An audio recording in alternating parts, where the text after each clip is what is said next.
దయచేసి మీరందరూ ఇక్కడికి వచ్చినందుకు మీ అందరికీ సదా నా పాదాభివందనాలు.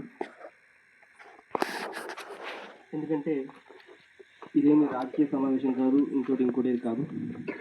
ఇలాంటి సమావేశాలకి రావాలంటే ఎంతో అర్హత ఉండాలి.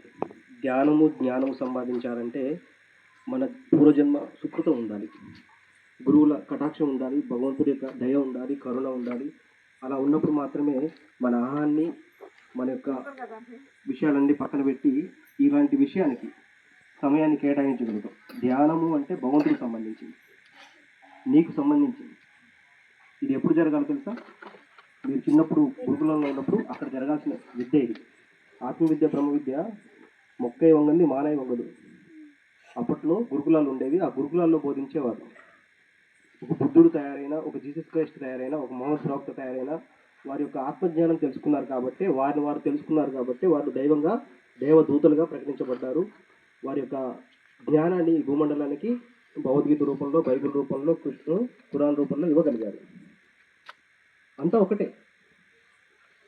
భగవద్గీతలో ధ్యానం అని కృష్ణ పరమాత్మ చెప్పిన, ఖురాన్లో మైనే జికర్ కర్దియా అని చెప్పేసి మహమ్మద్ ప్రవక్త చెప్పిన, బైబుల్లో the kingdom of God is within అని చెప్పిన, ట్రూత్ ఈజ్ వన్.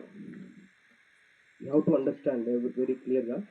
మీరు ఈరోజు, నేను ఎందుకంటే నా జీవితాన్ని పరంగా పెట్టి 10 సంవత్సరాలుగా దేశమంతా తిరిగి ఈ ప్రయాణాన్ని మొదలుపెట్టాను. ఎందుకంటే I want to know the truth. నాకు సత్యం తెలియాలి. భౌతిక చదువు చదివాను, MBA వరకు చదువుకున్నాను.